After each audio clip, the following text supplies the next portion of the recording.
Welcome to the Goodyear City Council meeting. We're excited to have you be a part of this important public process. Tonight, you will have the opportunity to address City Council on both non-agenda and agenda items. The agendas and the speaker request cards are located on the tables outside of council chambers. You must fill out a speaker card in order to address the City Council. Please hand in your completed card to the city clerk before the start of the meeting. If the meeting has already begun, please hand it to any city staff. You may also check the "I do not wish to speak" option on the card. This allows you to still voice your opinion on an item on the record without having to speak. In accordance with the Americans with Disabilities Act, please contact a city staff member if you need any assistance. Public comment on a non-agenda item will take place during the citizen comment portion of the evening. These are items that don't appear on tonight's formal agenda. The city clerk will call your name when it's time for you to speak. At that time, please approach the podium and tell us your name for the record. You'll have a maximum of 3 minutes, and there is a timer visible from the podium. When the light changes from green to yellow, your time is coming to an end. When the light turns red, your time is up. Note that you may also choose not to speak if other speakers before you have said what you wanted to say. Shouting, cheering, and loud noises will not be tolerated, and violators may be removed for disrupting the meeting. Goodyear City Council meetings stream live on Facebook, YouTube, Twitter, and online at goodyearaz.gov. Follow the city's social media pages so you don't miss out on all that's happening in Goodyear. Thank you for coming to this meeting and being an active part of your city. And remember, it's a great time to be in Goodyear.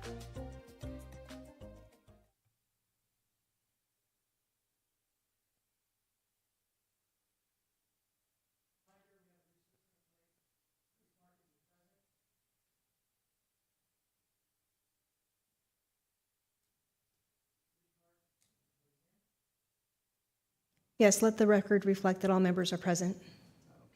Let's say, please join Councilmember Loretano in the Pledge of Allegiance and vote.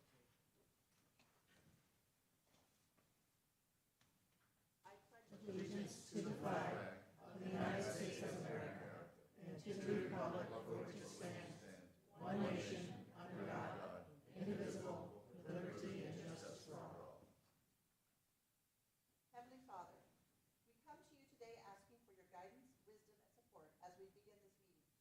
Help us to engage in meaningful discussions, allow us to grow closer as a group, and nurture the bonds of our community. We pray for those in need, we pray for those who face hardship, and we pray for those who protect us everywhere.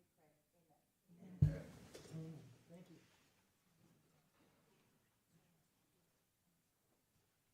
Now is the time for citizens who would like to address the city council on any non-agenda item within the jurisdiction of the city of Goodyear.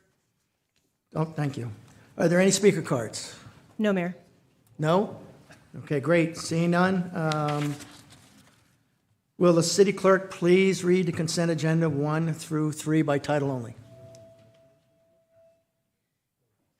Number 1, approval of minutes. Number 2, authorize the termination of the intergovernmental agreement between the City of Phoenix and the City of Goodyear for fire service training recorded with Maricopa County Recorder 12/27/2018 as number 2018-0944-148.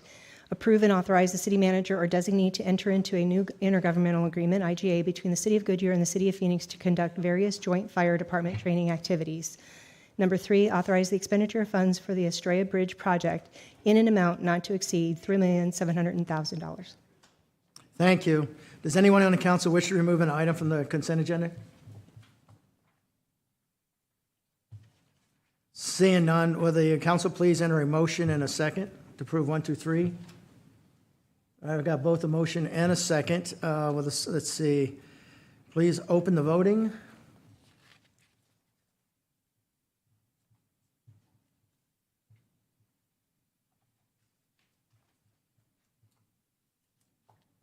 All votes in? Thank you. The motion unanimously passes. All right, let's see what we have here. Next up, there are 2 public hearings on the agenda. First public hearing item is to consider is a rezoning of application 51.25 acres from the planned area development to multifamily-18 with the Lux at Ballpark Village Development, if I pronounce that correctly. Regulations, MF-18, with a pad overlay, open for public hearing. Go ahead, Christian. Good evening, Mayor Pizzillo and City Council. My name is Christian Williams, Principal Planner here with Goodyear, and I'm before you this evening with a request from Andy Yoakum and Paul Gilbert to conduct a rezoning on a property within the city. To remind you, the property's context within the greater Ballpark Village, this property is located at the southwest corner of Estrella and Yuma. For those at home, you can see the pointer. For you on the dais, it's just to the left and down of the star in the middle of the map. It is the last privately owned development at the corner of Estrella Parkway and Yuma Road that seeks a rezone from the original 2008 City Center PAD zonings to a new zoning category. So let's talk about the project Velux at Ballpark Village.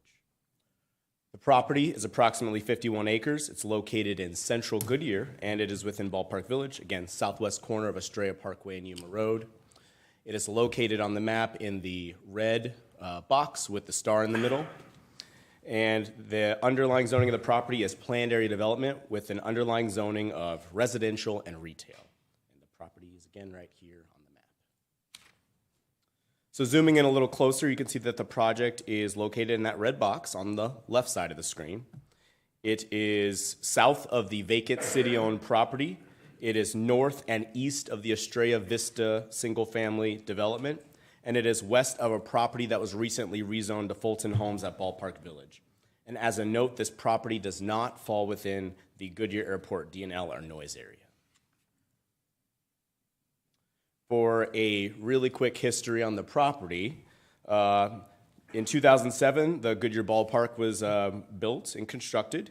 And in 2008, through an ordinance, these 51 acres was zoned City Center Southwest, PAD, and the underlying, again, use of this property was residential and retail. This property could have yielded as much as 2,063 units or 40 units per acre and approximately 70,000 square feet of retail.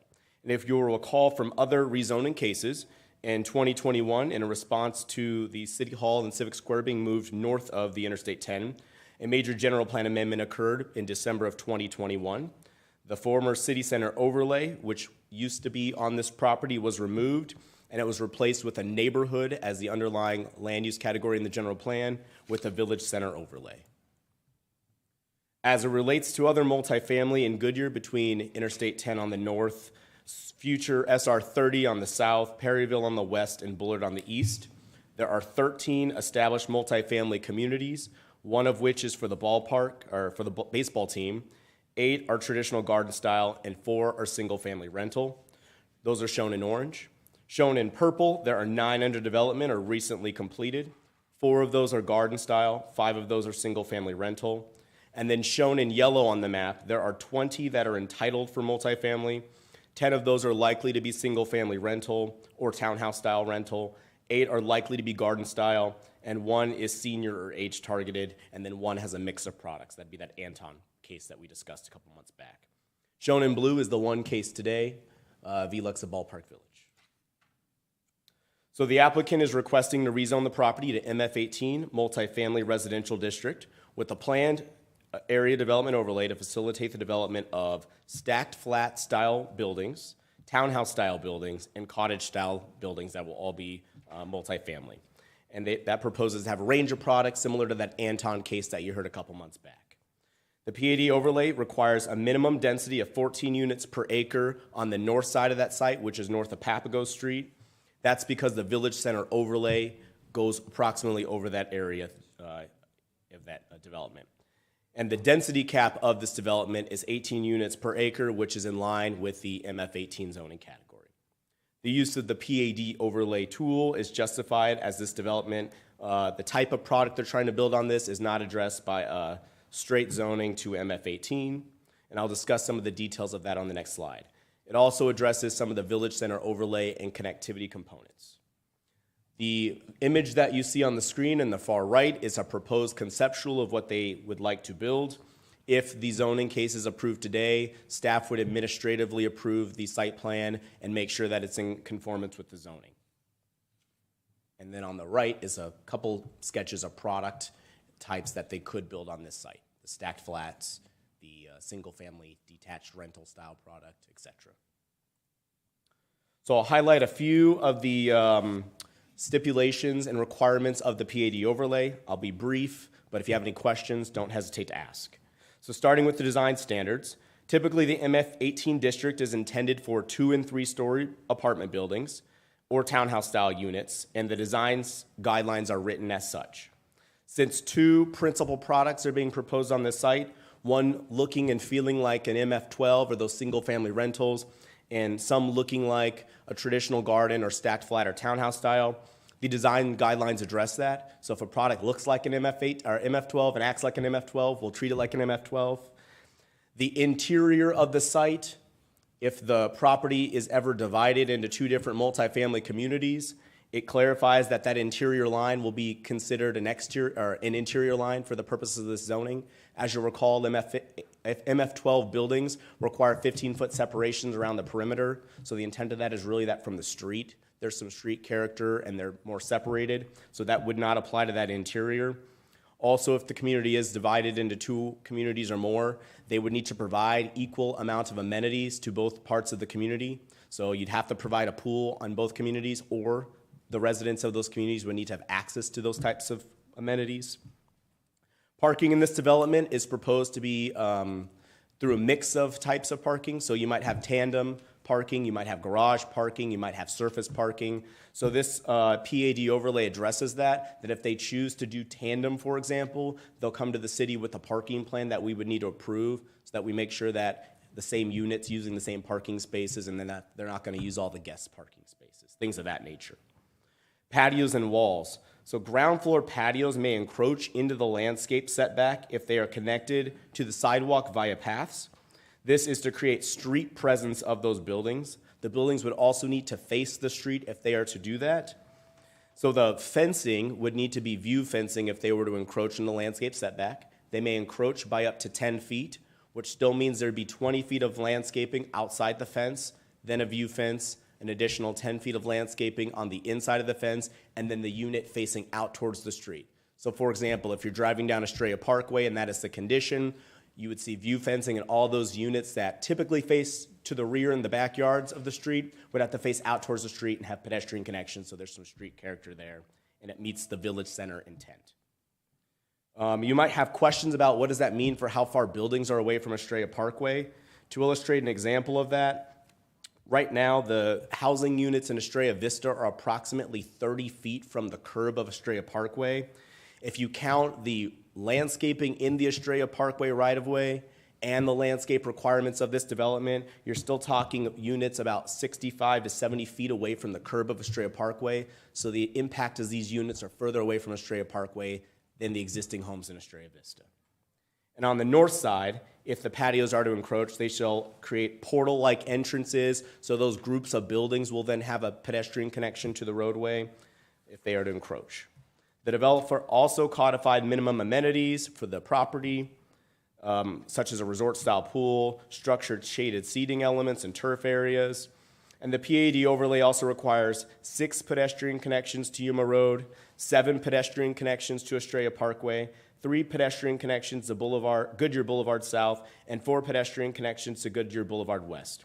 There are various other provisions that are described in this PAD overlay document to talk about general pedestrian connectivity as well. And the developer will also build a Ballpark Village monument and artwork at the southwest corner of Estrella Parkway and Yuma, and the art will be encouraged to be themed water, which was the original city center theme. Everyone asks, when we talk about converting multifamily to commercial, what does that look like for commercial in the area? I will highlight 2 projects that are entitled for commercial. One is the Ballpark Village core, which the city maintains or owns. There are approximately 53 acres of commercial within that area entitled for commercial. That could yield as much as 200,000 to 383,000 square feet of commercial. There's also Ballpark Village North. Right now, their intent is to provide about 53,000 square feet of commercial and retail space. That does not account Serafina Shops or Hudson Commons retail. For comparison, Westgate has about 13 acres, and Tanger has about 37 acres, or Scottsdale Quarter has about 28 acres. So we're talking 60 acres of commercial within the Ballpark Village area, which could yield, if you count all the sites, approximately 200,000 square feet of commercial. And for developers listening, AcDev's always happy to help you find a space. So prior to the P&Z meeting, the city had not received any formal resident opposition. However, at the neighborhood meeting, residents generally voiced their concerns for drive-through restaurants in the area, a lack of walkable retail, and a desire for more sit-down restaurants and retail options. They have also stated that they want more walkable public pedestrian connections and fewer walled-off developments to be the focus of this area of Goodyear. Additionally, some residents voiced their support for lower density residential product at this location as a transition from the Estrella Vista to the southwest as you go to the northeast to Centera, Ballpark Village North. At the P&Z meeting, 2 residents spoke in regards to this project. One generally spoke about the adjacencies to Estrella Vista development, how the development interfaces with it. and other express observations regarding development south of the freeway versus north of the freeway, and frustrations with the impacts of the city hall being moved north of the freeway and what that means for sit-down restaurants in this area. Staff has evaluated the impacts of this proposed zoning to the greater community, and with no major concerns being found, staff is recommending you approve the rezoning of this property from planned area development with an underlying zoning of MF 18 with a PAD overlay titled VLUX at Ballpark Village, as set forth in the documents before you. As a note, the applicant will be making improvements to Yuma Road to add an eastbound travel lane that would make a total of 3 eastbound travel lanes. Estrella Parkway will add an additional southbound lane for a total of 3 southbound lanes. They will be relocating a signal at the corner of Estrella and Yuma. They will be relocating the span wire signal at the intersection of Goodyear Boulevard West and Yuma Road. They will pay 25% in lieu payments for a signal at Goodyear Boulevard West and Yuma Road. And those are the major infrastructure improvements that they will be doing in the area, as well as improving Goodyear Boulevard West and Goodyear Boulevard South to a major arterial or major collector, which is 2 lanes in each direction. Today, that is 2 lanes for both directions. It'll eventually have 2 lanes in each direction with the raised median. The applicant is here. They do not have a presentation, and I'm happy to take any zoning-related questions. Would the applicant like to speak at this time?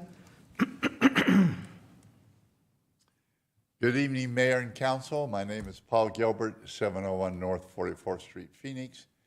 If Christian doesn't bring it up, it's not worth saying. So I have nothing to say except hello and congratulations on your new building. I follow your instructions, Mayor. You're perfect. Thank Thank you. All right. Are there any speaker cards? No, Mayor. Would anybody in the audience like to speak? Oh, we got somebody. Come on up. Good evening, Mayor and City Council. As a homeowner in the area, we are concerned, my name is Teresa Crosno, sorry. We are concerned that the estimate of traffic is under what we would consider appropriate. Also, the amount of residents who will go to school in the area. As a teacher myself, I know that 0.3 people per residence is probably not accurate. You're looking at probably more like 1 per residential area, facility. And so I'm wondering what that's going to do to the increased population that's going to be traveling through the neighborhood to get to the 2 schools. And so that's a concern that we had that had not been addressed in either of the 2 prior meetings. And so I just wanted to bring that concern here and make sure I voiced that. Thank you. Thank you. Who wants to address that?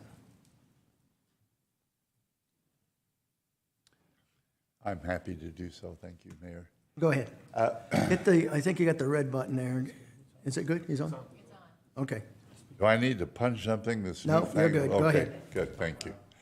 I thought you were cutting me off already. No, 2 quick things. We're reducing the density to 1/4 of what it was before, so the traffic will be drastically reduced. That's our first concern. Second concern are the schools, and of course, the staff has contacted the schools, and they had no comment on the project. So I think we've addressed both those comments, Mayor. thank you. I'm going to go ahead and close the public hearing. City Clerk, please read resolution number 2022-2267, title only. Adopt resolution number 2022-2267, declaring as public records those certain documents referred to and incorporated by reference in ordinance 2022-1556 filed with the city clerk related to the rezoning case for VLUX at Ballpark Village. Thank you. Will the city council please enter a motion and a second to adopt the resolution ordinance number 2022-2267? I see a motion and a second. We got the, okay, Councilmember Stipp, you're up. Yeah, I need a bigger red light, I guess. See, Paul, we're all trying to figure out this technology, right? So we didn't quite answer the traffic question. Did we have a traffic study done in relationship to this project? Or had one been done prior when the previous zoning was in place? Traffic was evaluated, and they will be providing improvements to the roads. The traffic that will be generated on this site is projected to be substantially less because previous to this zoning, if this zoning is approved, there were approximately 2,000 to 2,400 residential units that could have been built on here, plus the commercial that I mentioned. And now we're reducing the commercial, and now, based on what they're showing, it's less than 600 residential units. So 1/4 of the residential units are projected. A city center arterial road would have had 2 or 3 lanes in each direction. This is still building a major collector roadway, so that's 2 lanes median in each direction. So those will be looked at as well. And at what point in this project is that looked at?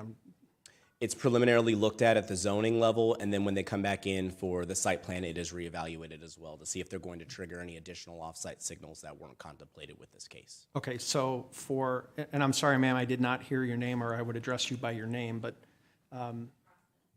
thank you. So we will continue to evaluate the traffic issues on this particular site to make sure that we're in compliance with our own rules, kind of moving forward. Regarding the schools, I think one of the things that happens that nobody really knows about is we contact the school, let them know it's coming, give them an opportunity to weigh in. They're the ones who are either taking the children or not. We don't get any comment back from them.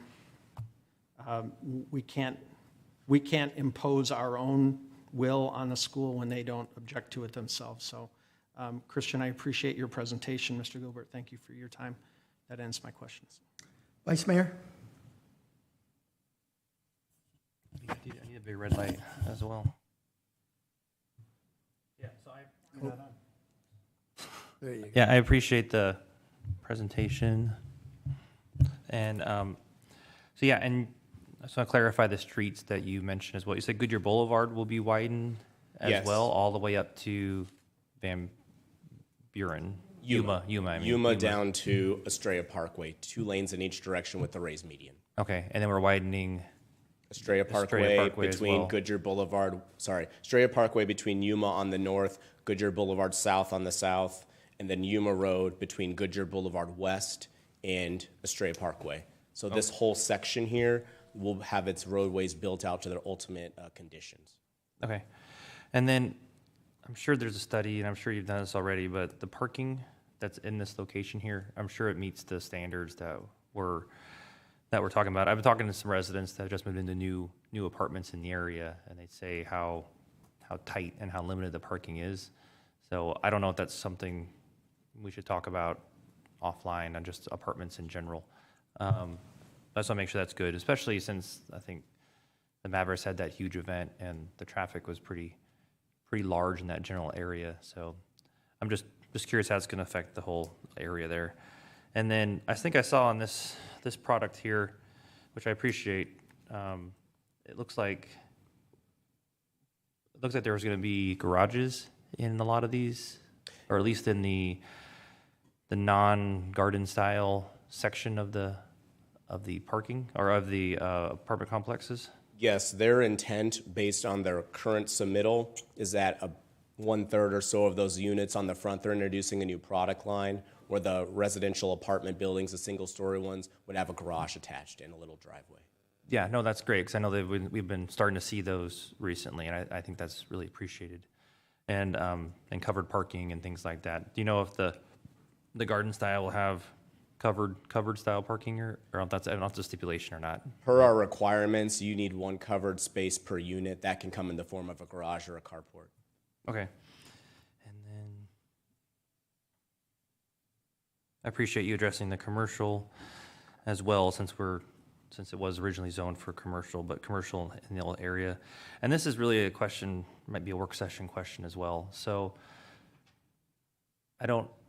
does the applicant have a plan for, and I'm just thinking in general, or higher level really, with the amount of apartments we're having in the area around maintenance of those. So in 10, 30, 40 years from now, do you have a fund or something that you put into, or is that something maybe on the city side that we look into to maintain the high quality? Because we want it to look great for forever. And I just make sure that would, I don't know how to sustain the great quality of your product when you actually build it for a longer term than 10, 20 years from now. And I don't know, maybe that's just a work session question as a city we need to talk about, or if that's something that they already have a plan for and I just didn't see it in the narrative. Code enforcement is really our means to do so. And when we write into the PAD overlays, like you will provide a resort-style pool, those are things we can hold them to. So if you go to some older apartments, further into the valley where they've let their pools go bad and things like that, they would be in a zoning violation by doing that. So we have our code enforcement team to help us with that. Yeah, I'm just thinking long-term for the area. I want Goodyear to always be seen as a high-quality place to live and work and play and all that. So I'm just trying to think out loud of ways to maintain that quality, because I think we need lots of different housing options. I just want to make sure the quality will continue to be there. So yeah, no, I appreciate it. Thank you, Teresa, for coming and voicing your concern as well. And yeah, looking forward to it. So I'll be approving it. Thank you. Councilmember Campbell? Thank you. I have a couple of questions. Are the garages single story or double? They're the garages. The garages would be single story. Well, I'm sorry, single car or double car? Their current proposal is single car, but we don't regulate whether they're single or double car. Okay, because if they're husband, wife, both working, both have a car, one will have to be in the garage, one on the driveway. That's correct. So, and a lot of the complaints that I've been getting is the street parking where people have guests over and then they block someone else's driveway. And I know I guess I need to be convinced that there's going to be a garage for every unit, but that doesn't necessarily take care of any visitors. I hope there'll be ample visitor parking somewhere in this design, but I don't see it in the setback picture that you have for us. So they have not requested any deviations to our parking standard. The one additional thing they will need to do over another type of multifamily is that because they're proposing that garage with the driveway, they're gonna have to go through an additional step administratively where we're reviewing and approving a parking plan. So for example, one of our requirements might be that you need to label all the parking spaces in there so that when you have the husband and wife and one's parked in the driveway and one's in the garage, that one extra person is not going to go use up a visitor spot. So we're going to make them have a plan where they have to address patrols and things of that nature so that they're ensuring that that visitor parking space is left open. And our typical ratio for guest parking is one space per 10 units. One space per 10 units? Yes, so as a pot of guest parking, there you end up having a lot of guest parking. Okay. So I'm assuming then they won't be renting to 3 adults or more. They would have to manage how they rent and how many cars are on a site based on that. That'll be an issue right there. Also, my last comment is I appreciate the design standard and the picture of what it may look like, but I really hope it does not look like this when it's finished, because I don't think it's going to bring anything. I don't think it's going to enhance the ballpark area if they do look like these with the browns and the dirt color. And when we approve these, it's so long until they're built, we forget what they say they're going to look like. And then when they're built, we're so disappointed because they're not up to the standard we would like to see. So I hope that your team will continue to monitor that and give suggestions, please. I really appreciate that comment. These are the types of comments that really help us when we work with the applicant. We've conveyed that to the applicant, and they've been looking forward to working with us on making these a little bit more modern to fit the ballpark area. And, yeah, because we still would like to see the stonework and the ironwork and not just a plain apartment with one gray, one brown, one white. That's not very, that's not really very pretty. Absolutely, and I really appreciate that comment. Okay, thank you. Councilmember Loretano? I just have a quick question on the traffic. You said there was going to be a light on Yuma and Goodyear Boulevard, right? Goodyear Boulevard West and Yuma, yes, that's Okay. correct. Will that go in when the project goes in, or will they wait till so much gets built? What's the phasing in for that? There currently is a signal there. It's just a span wire signal, so it is a temporary signal. They will be responsible for moving that pole when they come in to improve the rest of Goodyear Boulevard West. They will also need to pay their 25% into a permanent modular signal, the boxy Goodyear signals. Yeah. So they'll need to pay in towards that. And then our traffic team is already working with them on, timing and how we can potentially fit some of that into CIP type work. Okay, and just when we do the timing, make sure if there are going to be students there to get to the schools, because the schools are all on the other side of Estrella, so that's a pretty busy street. So I don't know what's the best way to do that, but if we could work with traffic to make sure that the people from that side can easily get over to the schools, because there hasn't been that much development. It's just starting on that side. We don't want kids trying to run across that street. Absolutely. So I appreciate that. It's a good development. I think it's a good project. I agree with Councilmember Campbell. We don't want to see, when it comes forward, brown, brown, and brown, and gray, gray, and grayest. So you got it. You've heard that from us. So I think it's a good project. It's got variations, so I think it'll fit in really good there. So thank you. Councilmember Kano? Things I like about this project is that it's not all single-family rentals, so I appreciate the diversity. And looking at the conceptual layout, it's laid out like neighborhoods, and so I think it's conducive to fit in the neighborhood. I live by one new and one older apartment complexes. People do not come and go at the same time. And so that it doesn't necessarily mean everybody's going to be jumping on the road at the same time. My comment echoes Councilmember Campbell's is about the appearance. This is a really prominent corner, and I think that it's going to be important that it does have some architectural interest. And what we've seen in the conceptual looks like things that we've already have all over. It's overdone. These garden apartments that have these little caps on the top, I think we have plenty of those. And so hoping to see something that will really be a statement, will really indicate that this is an entryway for this ballpark village and look remarkable. The only thing I would like to add is, again, sound like a broken record, but I believe with Kano and also with Campbell and Loretano, I think, when we actually come to the design, grays, browns, et cetera, you'll dress that up a little bit. I like to say we're in the forever business, so whatever you build is going to be there forever. So we want to make sure it's up to the standards as far as little diverse on some of the palettes, some of the outside pieces, maybe even something on the windows to kind of dress it up a little bit. Okay? So it's great discussion with everybody here. Oh, Vice Mayor's got something he wants to add. I just had a quick question. Is there any monument signs, because this is the entrance to the Ballpark Village theming, is there any theming aspect to the hard corner of Estrella? We were talking about how prominent of a corner this might be in the future. Is there anything that has alignment of that? Yes, so the Fulton Home zoning case will be building a monument that matches the one that will be here. They will have art installed in theirs. The Ballpark Village North site will have art in theirs. Bullard and Yuma will have one. So when you come into the ballpark from the I-10 and Bullard and you get to Yuma, you've entered the area. When you get to Estrella and Yuma, you've entered the area. The three corners that are privately owned will have art. The only one that will not, at this time, will be the city's. Ours. Okay, no, thank you. Just want to understand what that would look like. Thank you. All right, with that, being no further discussion, will the city clerk please open the voting?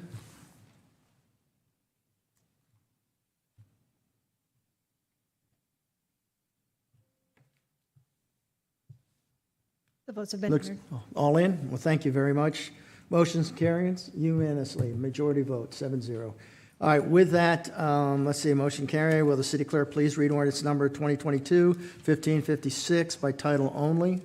Adopt ordinance number 2022-1556, conditionally rezoning approximately 51.24 acres of property located at the southwest corner of Estrella Parkway and Yuma Road to be known as Velux at Ballpark Village, amending the zoning map of the city of Goodyear, providing for non-abridgment, providing for corrections, providing for severability, providing for an effective date, providing for penalties, and directing the city clerk to record a copy of the attached ordinance.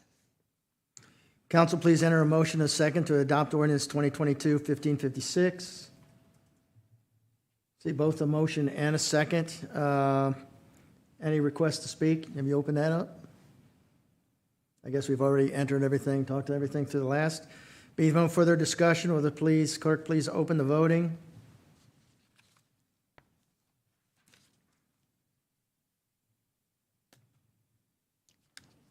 Those Like votes every- have all been entered. Thank you. Motion carries unanimously, 7-0. Thank you. Next public hiring item to consider is the termination, a Second Amendment and restate rezoning, development agreement for the Las Palmas and rezoning approximately 273.71 acres located at the southwest corner of Citrus and Roosevelt Street, Las Palmas. Open to public discussion. You're back again, Chris. How's it going? All right. I'm here before you this evening with a request from the applicant Howard Weinstein to conduct a rezoning on 273 acres of property within the city. So the overall property we'll be discussing today is in central Goodyear within the area we call West Goodyear. It is on the southwest corner of Citrus Road and Van Buren Street. That is halfway between McDowell on the north and Van Buren on the south. The property is within the general plan land use category of neighborhood, and the property is currently zoned Las Palmas final planned area development with an underlying land use of residential and water campus, with a cap of 750 homes for the entire property. The overall property is located in this area of the map in red, right there, the top northwest corner of this map. So zooming in a little closer so you can see what's here today, it is south of Roosevelt Street and a large lot county development. It is west of Citrus Road and the Innovation Center, which will contain business park and retail uses at this particular location on the western part of that property. It is east of Large Lot County Residential along Perryville Road, and it is north of fun-looking county properties south of Van Buren Street. As a note, this does not fall within the Luke Air Force Accident Potential Zone or the 65 DNL. However, the property does fall within the Luke Air Force Base military vicinity boundary and is adjacent to the graduated densities, so the graduated densities noise contours. As a note, this property will be proposed to be capped still at 750 homes, and additional public disclosures will be required as a condition of the zoning. For a brief zoning history, the property was zoned Las Palmas Final PAD in 2005 and called for, again, a maximum of 750 homes. Today, they are and that property proposed 8 different lot sizes, from court homes on the small side to, on the southeast corner of the property, up to 115-foot wide lots by 175-foot deep lots. I've not heard of that since probably I was in high school. And today the applicant seeks a master plan with 4 zoning districts, and I will detail that proposal on the next slide. All right, the applicant seeks to replace the PAD that's existing with Las Palmas zoning case today. The narrative does state that Lennar Homes is the builder, but Lennar does not currently plan on building homes on this property. This zoning case is being brought forth by the applicant to zone the property so that when a home builder is ready to come forth, they may do so, or multiple home builders.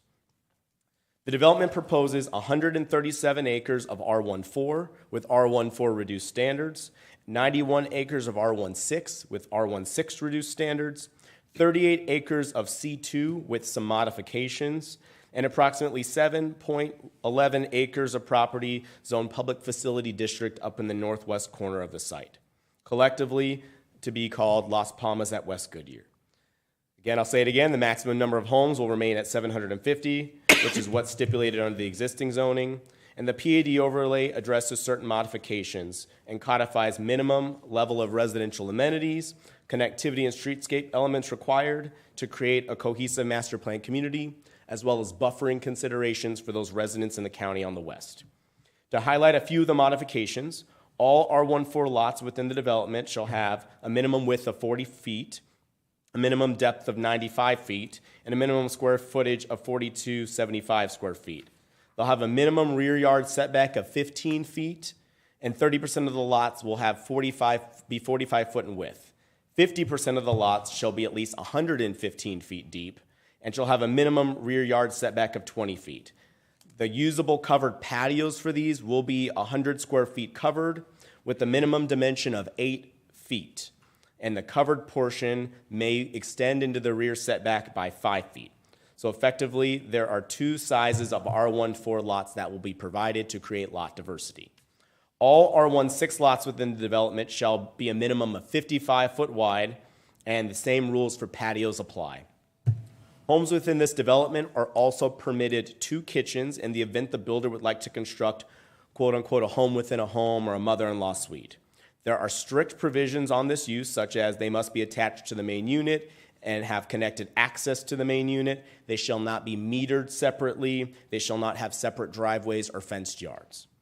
The C2 commercial parcel will be limited in height to 30 feet, which currently they're allowed 56 feet, so they're dropping the height there.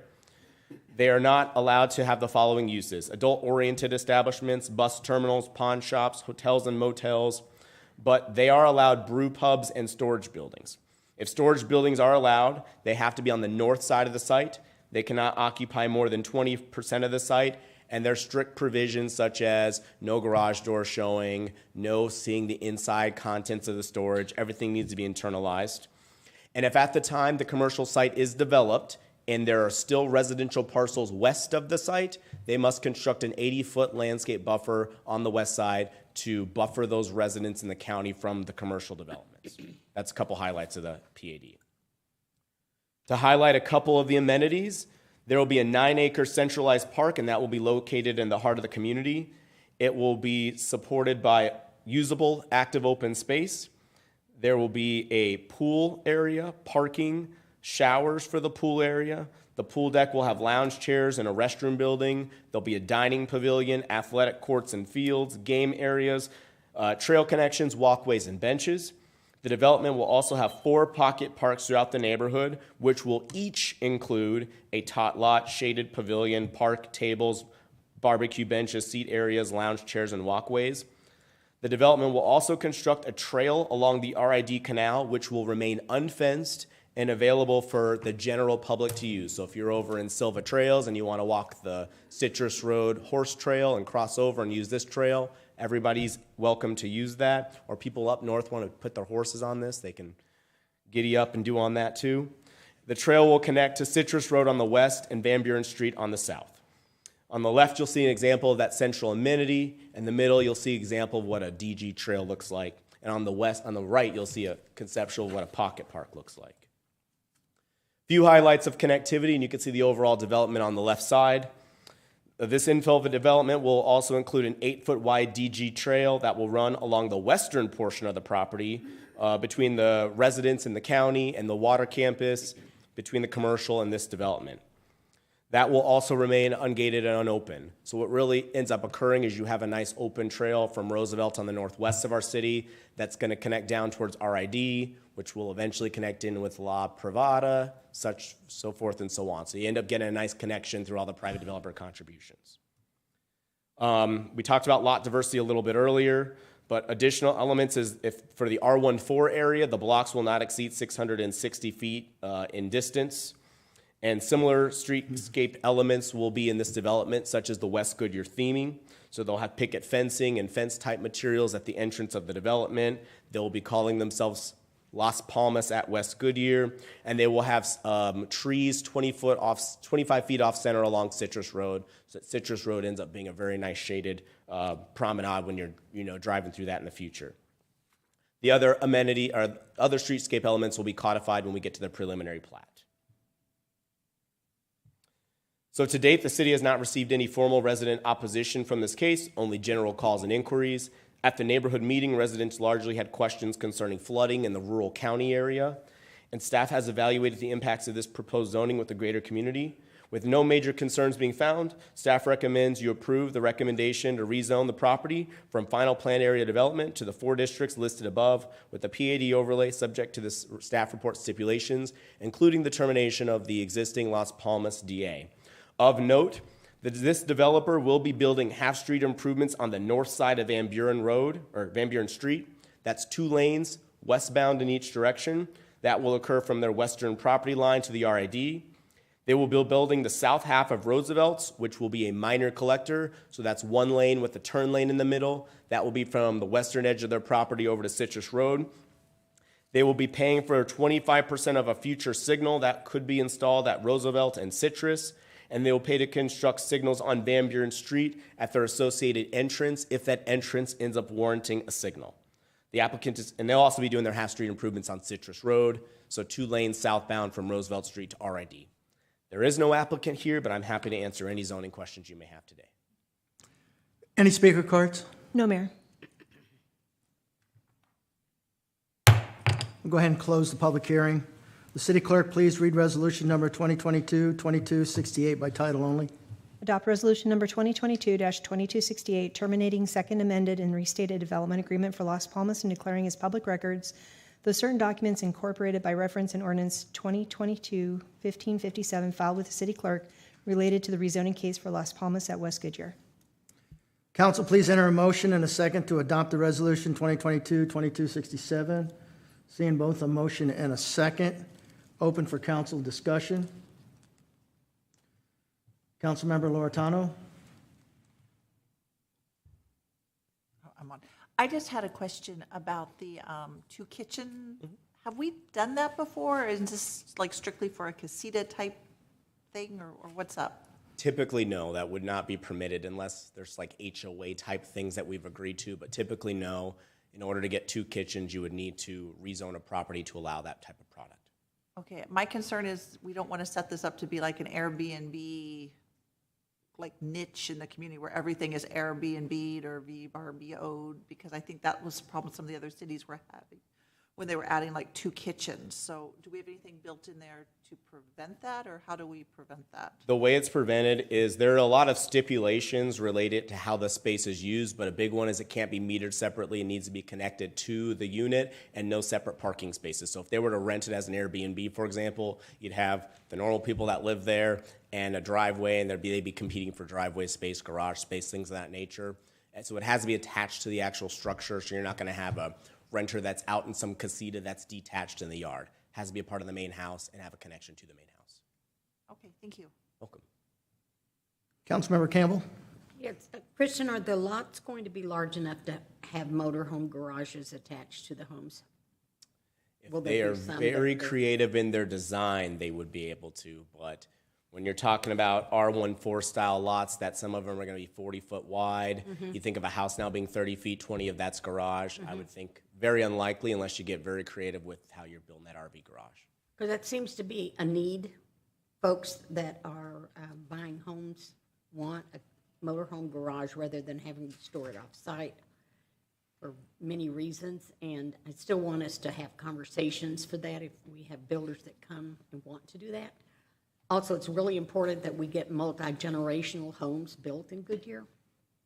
Because we have a lot of folks who's are moving their parents in with them, or a mother or a father or something, and they want a little separate quarters, but they don't want it necessarily in just a standard 3 or 4 bedroom home.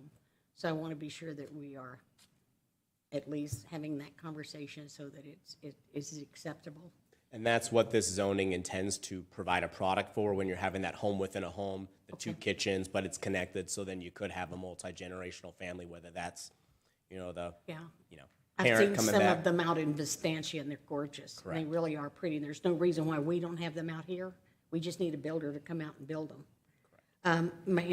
Also, is this whole area of Las Palmas, West Goodyear, it's going to be located within the city limits? It's not going to be any county island? No, this entire project is being rezoned within the city and will remain within the city. Okay, good. Thank you. Welcome. Vice Mayor. Yeah, thank you for the presentation. I do appreciate the connectivity with the surrounding neighborhood, the horse trails and things like that. I see people riding horses around that area pretty frequently, so I think that's great to be able to incorporate that into the community. I had a question on one of your renderings. Is this a gated community? Their current intent is that it could be a gated community. The rendering you're seeing here is gated, so if that builder came back, they would have an opportunity to make that gated. Yeah, that kind of that circle drive entrance looked like a gated gate. Okay.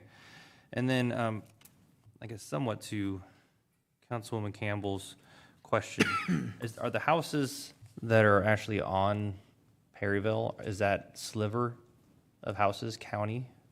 That sliver is county with the exception of 15 feet of those people's front yards. Okay. Okay. Yeah, I was just curious. It would be interesting, yeah, because I know we have the commercial right here on the corner, but it's not the true corner of that intersection there. So it'd be interesting what wants to be there. Just a side note, I think it's refreshing to see single-family homes come to us as well. So I appreciate that as well. So thank you. Yeah, I appreciate the discussion, thorough as always, Christian, and good job. With that, no further discussion. See none, will the city clerk open the voting?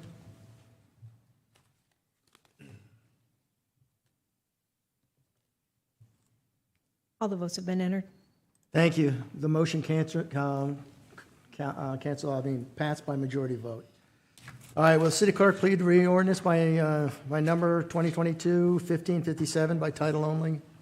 Adopt ordinance number 2022-1557, conditionally rezoning approximately 273.71 gross acres of property located at the southwest corner of Citrus Road and Roosevelt Street to be known as Las Palmas at West Goodyear. Amending the zoning map of the city of Goodyear, providing for non-abridgment, providing for corrections, providing for severability, providing for an effective date, providing for penalties, and directing the city clerk to record a copy of the ordinance.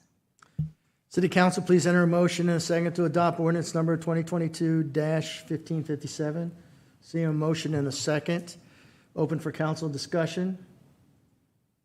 Seeing no discussion, request to speak button, please. None. Clerk, open voting.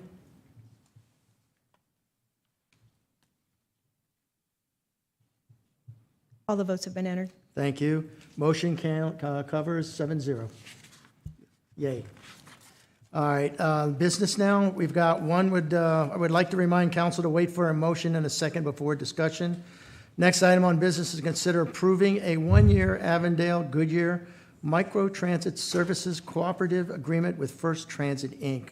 Please introduce yourself for the public. Good evening, Mayor and Council. I'm Christine McMurdy, Project Management Coordinator for the Engineering Department.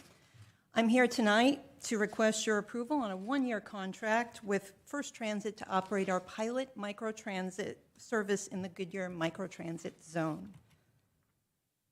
On the left is a mock-up of our service vehicle.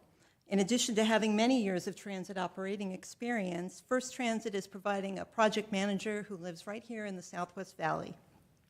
He's very familiar with the cities of Goodyear and Avondale and has been working hand in hand with us the last couple of weeks to get the service pulled together. We'll be running 3 vans through our zone with a spare on hand for peak use periods. 2 of the 3 vehicles will be wheelchair equipped, and all of the vehicles will have bike racks. The colors we chose represent Goodyear in gold and Avondale in purple. The website is still in development, so don't visit it yet. Our zone map is on the right. It will be updated soon that we can move the library to its new location and better define our boundaries. The key to this service is that all trips must occur within the zone. There are a few exceptions that we've identified recently. We will serve the Avondale Resource Center, and we will also serve the DaVita Kidney Dialysis Center. Both locations are just outside the zone. If you live outside the zone, you can still travel in it. You just have to download the WeRide app. To ensure service efficiency, we're using a virtual stop system. It's very much like a bus stop. We will ask our riders to make a short walk, usually no further than about 500 feet, so that the vehicle can get in and around Goodyear in as few maneuvers as necessary. For folks in our larger neighborhoods, some you saw tonight, most virtual stops will be located at the community mailboxes. For our multifamily communities, we'll probably locate those stops at the leasing office. And that gives everybody a pretty decent and fair amount of distance to walk. We also created a joint zone along McDowell Road between Litchfield and Dysart Roads to allow Avondale residents easy access to the Abrazo Medical Campus and also to shop at our Target at Litchfield and McDowell Road.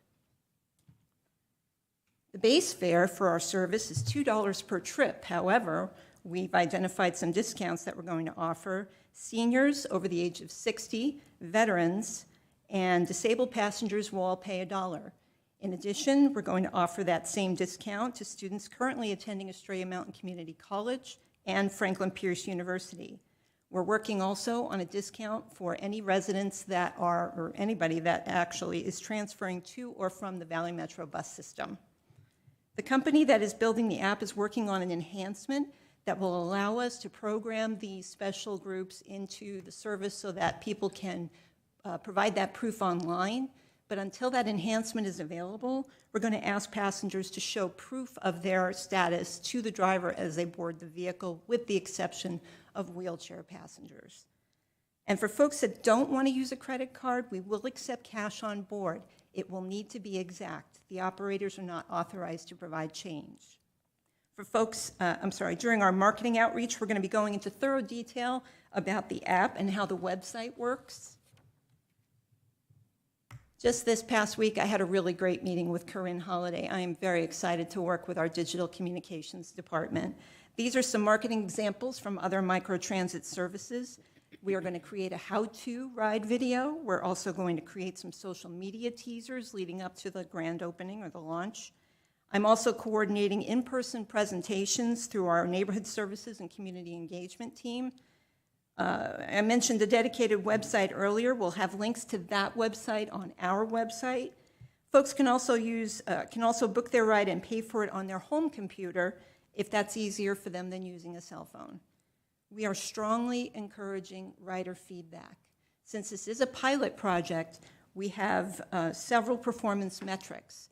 I'm only going to give you a couple tonight, but these are going to be key for us to be able to recommend whether we continue the service and however we go forward. For instance, average onboard time, we're looking for 20 minutes or less. On-time performance, at least 90%. And percent of users with failed searches due to high demand, we're looking for less than 5%. So between the contractor and the technology that's being provided to operate this service, those are the kinds of metrics we're going to be looking for.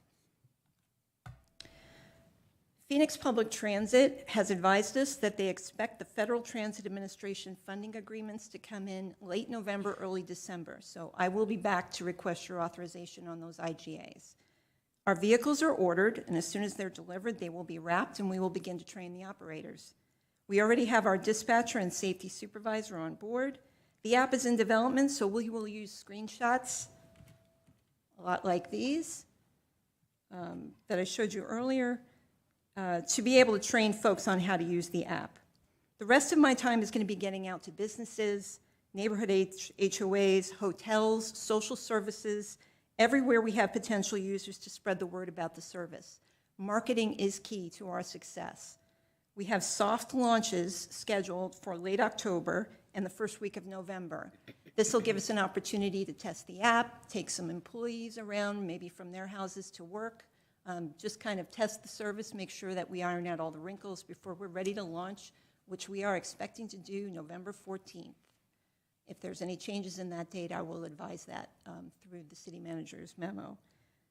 All trips in November, however, when we do launch, will be free.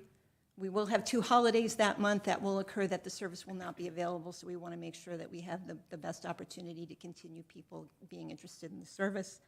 And we will resume the fares in December. And before I open up to questions, I just want to express some gratitude to Jackie Behrens in the Finance Department, Wendy Corsi, and Jay Karlovich in Legal. This was a very unique arrangement, this contract, and they worked together to get me here tonight. So I'm really very grateful for their cooperation, support, and extraordinary skill. I also want to have Jacob, who is our project manager, wave from the back. And Mayor, that concludes my presentation. I'm happy to answer your questions. Thank you, and I appreciate the shout out to staff that's helped, because I truly believe that's what makes a city run. So, with that being said, any speaker cards? No, Mayor. Anybody in the audience like to speak? Seeing none, would the council please enter a motion and let's see, what do I got?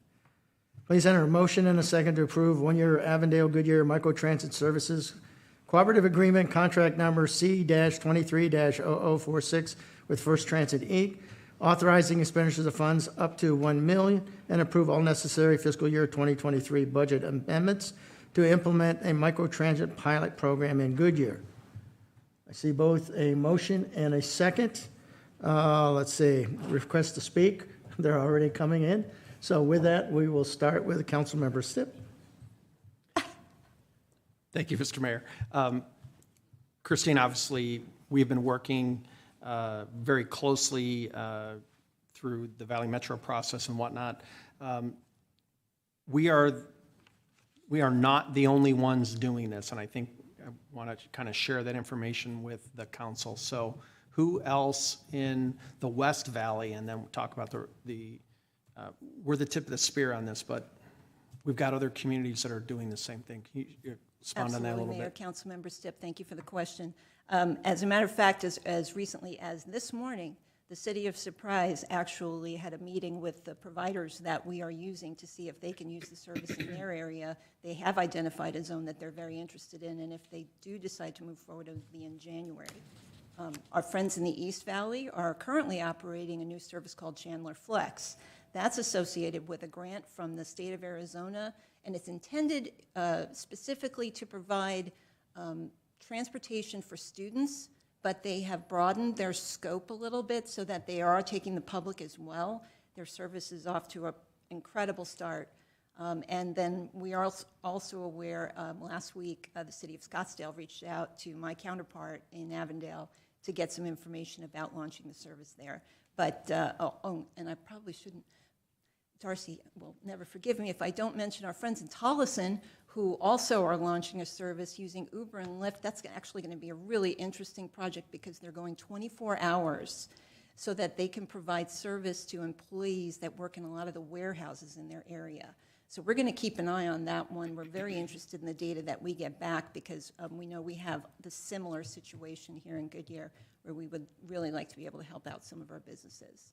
So what we're finding, I think, through this is that the face of public transportation is changing entirely.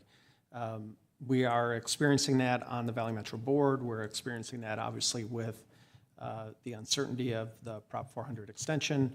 And these types of services are funded locally. They're not funded with regional funds, so they're not tied together with that. But I'm going to celebrate the fact that we are the first, finally, and we're not the tail, we're finally the nose of the dog here. So, Christine, I know you and Marshall have done a tremendous amount of work, and I just want to thank you and everybody for bringing this finally to conclusion. This is going to be an exciting moment for us as a city. Good. Vice Mayor? Thank you, Christina. I appreciate it. Yeah, I like the tip of the spear, not the wet nose dog analogy, but yeah. No, I appreciate it. So, so how does Avondale, I know there's 2 locations that we're gonna be using in Avondale. How is Avondale, do they also have their own zone that they can expand to? Mayor, And the Vice two- Mayor, Go thank ahead. you. Yeah, thank you very much for the question. Avondale does have a zone. It's actually north of the freeway. We actually have that. The reason that we created this shared zone along McDowell between Dysart and Litchfield is because their zone actually does kind of touch the roof, I guess you could say, of the Goodyear zone.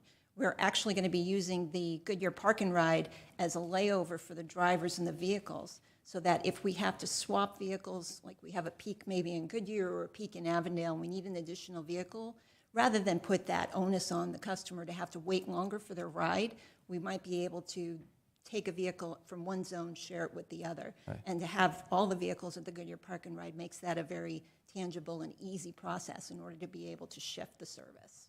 Okay, and then I think I thought the first slide you had, it's about 800,000 for the 1 year just on our part. That's correct. And half of that is Federal Transit Administration funds. The other half is not general fund. It is actually coming from our advertising at the Goodyear Park and Ride. The digital marquee that's posted there, those funds can only be used for transit. We've kind of been stockpiling them a little bit over the last couple of years, so there's sufficient funds there to help us make the difference on the Federal Transit Administration funding, which is pretty important when you're doing a pilot project. Okay, and then I'm sure Avondale has somewhat similar They have the costs exact same arrangement. that they're doing. And then we're sharing the same 3 vehicles between both cities. Thank you for the question. Avondale will have 3 vehicles with a spare in their zone, and we will have 3 vehicles with a spare in our zone. Okay, Our zone is slightly bigger, but we also have the Goodyear Airport, which kind of skews the space a little bit. We're actually a lot closer in terms of size. Okay. And then I got this random question because I have kids. Is if you have a family and you're in the zone, do you bring your own car seat on and off, or I assume there's something like that for the different needs of the different riders that are going to be there? Thank you, Vice Mayor. That's a great question. Children under the age of 5, we're going to ask that whoever is traveling with them bring a car seat and install it themselves. The drivers are not authorized to do that. And any child under the age of 5 in a car seat is also free as long as they are traveling with a fare-paying customer, another passenger. Okay. Yeah, I'm just curious. I know I live in this zone, so Yes, you do. I'll probably be using it, or I'd like to use it. So We hope you do. So yeah, so I appreciate it. I think, like I said, I think it'll be a great addition to our transit here locally in Goodyear. So I appreciate all your hard work. I know it's been a Thank lot. you, Vice So Mayor. thank you so much. Councilmember Kano? I don't have any questions, but I just wanted to make a comment. It's been very exciting to see this come from a high-level idea to now fruition, and I want to thank you for being such a good steward of this project. And certainly, I know you've had a team helping, but you're definitely the cheerleader and the expert on this, and so it's going to be great for our city. And I know that there'll probably be some bumps and obstacles when it first starts up, but I'm confident that you'll be able to overcome them, and I hope that it's wildly successful. Mayor, Councilmember Kano, thank you. Actually, when I was going through the presentation over the weekend, I did get a little emotional. This is really exciting for me to actually see us directly serving so many residents that really need this service. The marriage of the studies that we've done, it was synergy of some kind. So we're really happy, and thank you very much for your comment. Councilmember Loretano? I want to thank you for all your hard work on transit. I think this is a great program. I like the fact that people, especially if you have disabilities, aren't going to be stuck on a bus line, that it has to be one certain up and down the street, that it will have the ability to take people from different places to where they really need to go and not have to walk or try to struggle to get to, say, the doctor's office from the bus stop. So I think it's wonderful. I think it'll be wildly successful. I think we'll have to be adding rather than you think. And when you add, I am not in the zone, obviously, as you know. So I know an area that I would love to add it to, because you hear that from me all the time. So I can't wait to see the data come back on this. Mayor, Councilmember Loretano, thank you. That has been a burden I've felt throughout this process, but I will also tell you that because we're working on the Transportation Master Plan, the brilliant minds of HDR are going to be put to the test to look at that distance, which for the benefit of the rest of the council and people watching, there's about 8 to 10 miles of street where there really are no opportunities to collect fares. That creates a challenge to come up with an efficient way to serve the community, but we do have some ideas, and we're going to bounce them off our friends at HDR. HDR is also under contract at Valley Metro, so they have a very skilled, very deep transit staff, and that is something we're going to put to the test with Estrella. We definitely need to serve that community. Councilmember Campbell? Yes, I'd like to know, is there a cap on the number of riders you can have every day from Goodyear? Mayor, Councilmember Campbell, no, there isn't.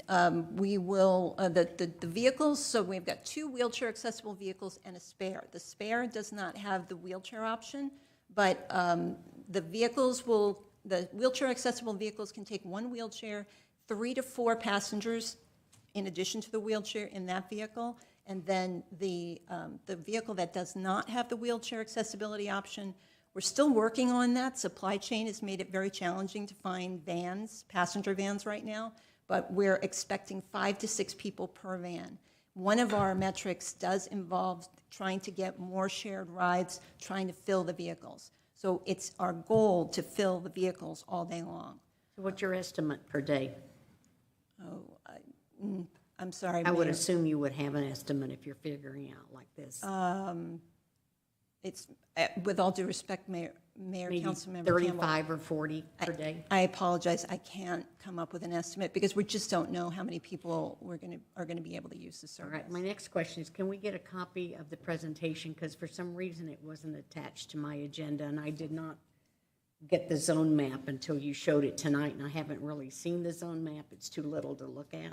Absolutely. So does it encompass North Subdivision and Historic Goodyear? Yes. Both of those? Yes, it does. So then it would also, how far north does it go?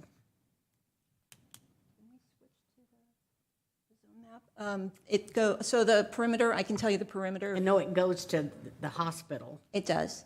So on the north end, it's McDowell Road. On the west end, it's Cotton Lane. Cotton Lane, and then. And it's on your, it should be on your screen now. The Well, south end. Yeah, but it's too little. I apologize. I guess I'm blind. I apologize. I'm sorry. I apologize. I can't read the streets. On the south end, it's MC 85. And then on the east end, it's the city limits because Okay. it's not a defined boundary. And then it goes, you said it goes to McDowell? Correct. So from McDowell south to MC 85? That is correct. Okay, and then to the east, it goes to where? To this, on the east end, it's the city limits, and I can't give you a defined line It'd be because kind of like Dysart, because half of us are, historic on this Goodyear side. follows a rather Yeah. erratic line, but all of historic Goodyear is in there. okay, great. So I'm assuming you're going to do an all-out push to all of the neighborhoods that is affected to tell them that these rides are now available or will be available? We're actually doing that ahead of the Yeah, launch of what the the cost will service. be, because that would be great. 'cause I'm sure there's Absolutely. Folks, I You're do gonna- know of folks that have no transportation at all. Yes, ma'am. And so, and my last question is, can we get a monthly report or a quarterly report on how many riders per day in Goodyear? Because we never can get a good count. We get these thousands and thousands and thousands of people, and we know they're not all Goodyear. Right, right. So, Absolutely. And that way we can judge if we need to increase it or add more money. We have to be really strategic with this, because if we do it right, it'll be great. And if we screw it up, it's just not going to work. We're going to give you a monthly report at minimum. That'd be great. Thank you. Ma'am, you're Thank you very welcome. much. Thank you. Councilmember Bray? Christine, to that, what were the three things you said you were tracking as you're doing this? Just as an example, we are looking at average onboard time. So the time you're in the vehicle from the time you board to where you get to your destination, 20 minutes or less. On-time performance, at least 90%. And then percent of users with failed searches due to high demand. In other words, if they go on their app and they're trying to decide if they can use the service to get where they need to go, and it takes longer, or the search fails, in other words, you get a message that says, sorry, we can't accommodate this request, we want to see less than 5% of those types of searches. So this software captures that information. I'm guessing then we'll also capture from where these people are coming from and where they're going to, Yes, it does. and we can report that in the monthly report. That would be in the report, yes, as sir. well. And then, is there any way to find a calculation as to, I mean, we're obviously subsidizing their travel, right? They're paying the fare, but we're subsidizing it. So is You are there a correct. way to capture that number to understand, are we, on average with other public transportation? Are we above, below? Just so that we understand how many more public dollars we may need or not need, or do we need to raise the fare, that type of thing? Mayor, Councilmember Bray, that is a great question. If we haven't added that to the scope of our metrics, we're going to add it. I love that data. That sounds fantastic. So yes, we will. Thank you. You're welcome. With the, I guess, the question of 400E, where that's going, I think cities, to be honest with you, are going to have to get more creative with transportation. And I like this idea, and it's a good way to start. That's why I'm looking forward to some of your, stats as they come back in to see how it's being used. Because I really believe we're going to have to get more creative to address some of these issues as this goes forward. So with that, I see no more. Let's see, we've got no more on here. Can we get a vote up going here?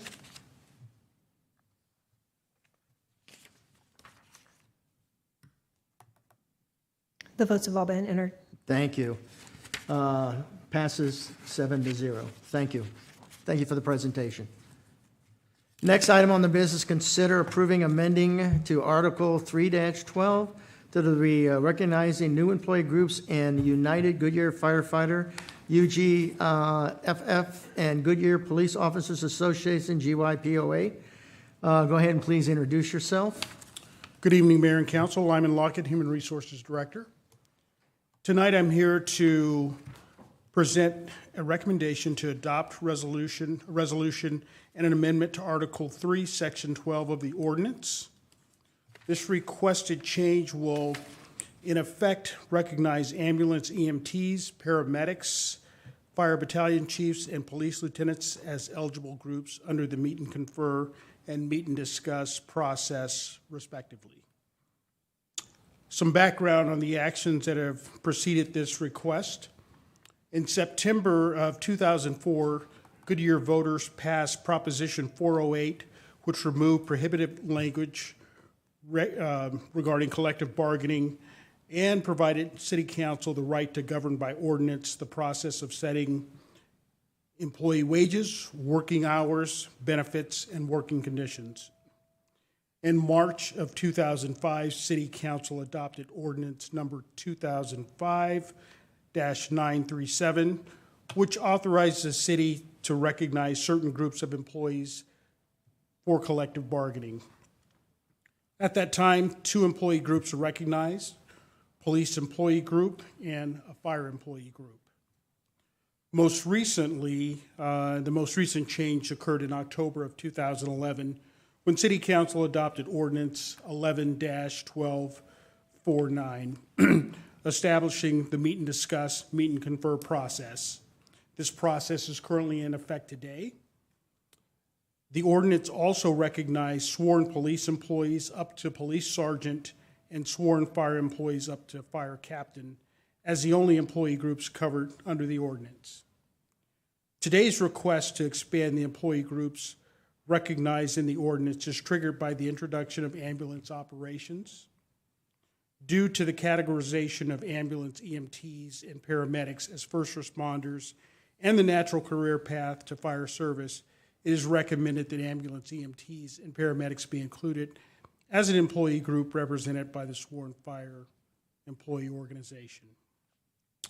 And lastly, our review of covered positions also recognized that fire battalion chiefs and police lieutenants are uniquely positioned in a management role and also as an emergency responder. The role also is aligned in a natural career progression from positions that are currently covered by the employee group.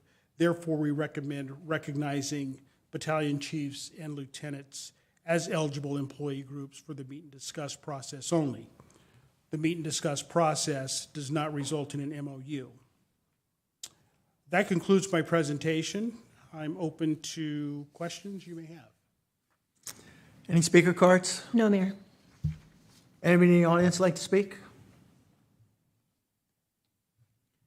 Seeing none, will the city clerk please read resolution ordinance 2022-2272 by title only? Adopt resolution number 2022-2272, declaring a public record that certain document filed with the city clerk entitled Amendment to Article 3-12, City of Goodyear Meet and Discuss, Meet and Confer of the City of Goodyear Code of Ordinances.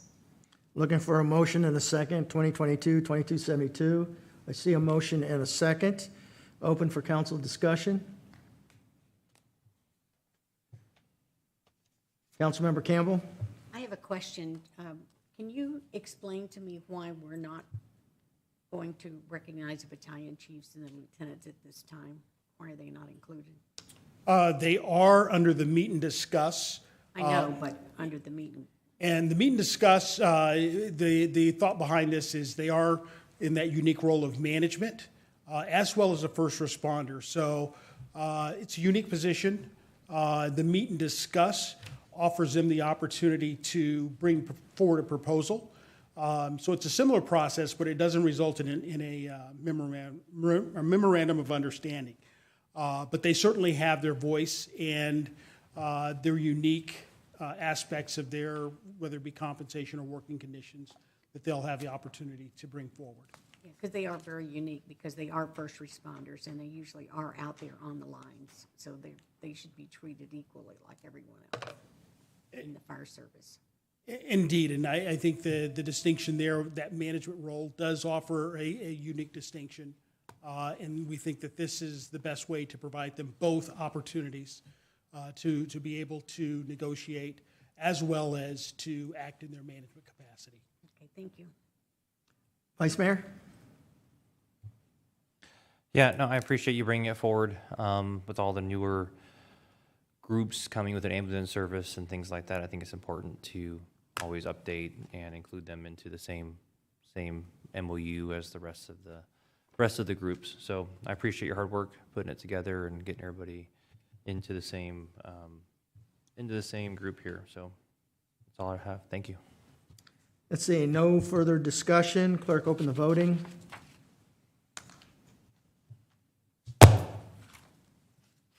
Calm down. Good thing it's in an outer box. Yeah. The votes have all been entered. Thank you. Motion carries 7-0. Well,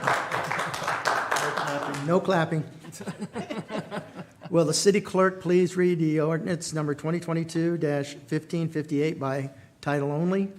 Adopt ordinance number 2022-1558, amending Goodyear City Code Article 3-12, City of Goodyear meet and discuss, meet and confer, updating eligible employee groups, providing for corrections, providing for severability, and declaring an emergency. Will the council please enter a motion and a second to adopt ordinance 2022-1558? They already did. Done. Open for council discussion? None? All right, let's see, go to vote.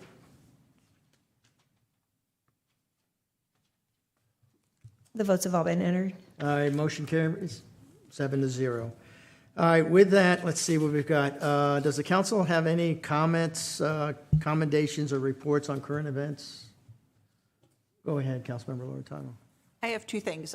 Several of us attended the 75th anniversary ball for the U.S. Air Force, and I have this up here for the mayor. We were a table sponsor, so the Air Force gave us a beautiful plaque. I guess it's metal. It's very heavy, so don't drop it, okay? And then, can I ask the city manager for something now? Let's see if there's anybody else have anything. Go ahead. Yeah, I went to the roundup that supported some nonprofits in the area with the Mavericks, and yeah, it's a great event too. I'd be interested if the city manager has the numbers on attendance there, because I think it was probably record-breaking, because there were a lot of people there. So thank you for the staff. Thank you to police and fire that supported that event, because I think it was a lot.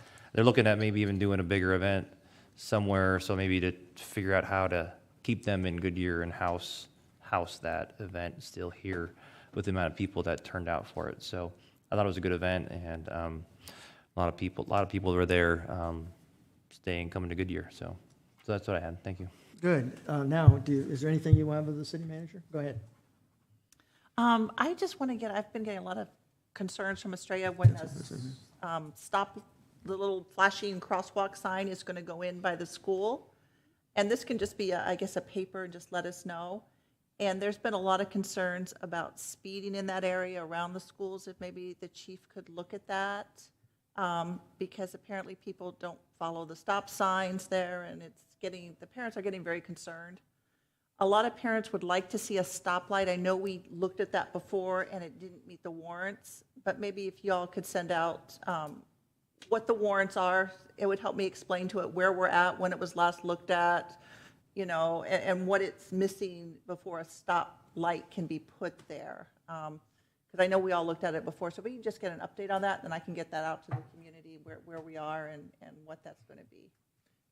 Let you know the chief acknowledges that. I didn't see you over there. Yeah. Okay. Behind the giant. Yeah. Behind the giant plaque that you put there. All right, Councilmember Campbell. I have two things. The first thing is that I just wanted to let council know that Nathan Torres and Mike Biddle did an outstanding job at the National Park and Recreation Association Conference that had park and recreation folks from all over the country at the Phoenix Convention Center, and they talked about our gorgeous Goodyear Rec Center, and they just did a great job, and I was very proud of them. And then I have 2 requests to the city manager. Number one, did we ever decide, or did we answer these seniors that came and wanted the name change for Estrella School? Did we do anything on that? And the second thing is, I just was wondering if we didn't do anything, can we talk about doing something? Remember, they wanted to change the name.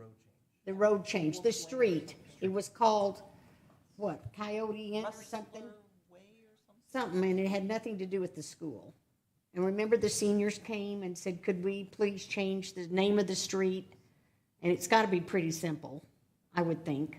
But we need to do something with it, since they took time out and came before council and presented their case very eloquently. I'd be glad to get you a status update on that. Good, thank you very much, and that's it. Okay, with that, city manager, have anything for us? Yes, thank you, Mayor and Council. As Vice Mayor mentioned, the West Valley Mavericks hosted their annual Roundup Food Truck Festival on Saturday at the Goodyear Ballpark. The event drew an estimated crowd of 15,000 people, which is the largest event to date that has been held at the Goodyear Ballpark. There were 50 food trucks on site, 2 bands, and a kids zone, and the West Valley Mavericks were extremely pleased with the turnout and are looking forward to start planning for next year's event. Next, I'd like to invite the public to our Goodyear Rocks event this next Saturday, October 1st. It's the 3rd annual Goodyear Rocks, and it highlights emerging bands who will take the stage from 5:30 to 9:30 at the Goodyear Recreation Campus. There will be food trucks, giveaways, and live artwork. Thank you very much. Definitely looking forward to that event, okay? Work session on October 3rd, beginning at 5 p.m., followed by a regular meeting and then a special meeting after the regular meeting. Up next, we will be entering a special meeting. There is no further business on this one. This meeting's adjourned. Special meeting order for September 26, 2022. City Clerk, please indicate for the record who is present. All members are present. Thank you. A vote may be held to call an executive session for the following reason. Pursuant to ARS 38-431.03A3 for discussion and consultation with the city attorney for legal advice, to consider its position and instruct its attorney regarding the city position regarding contracts that are subject to negotiations relating to Westcor Goodyear LLC development agreement and amendments. Will the council please enter a motion and a second to convene an executive session? See both a motion and a second. You can go ahead and open the voting.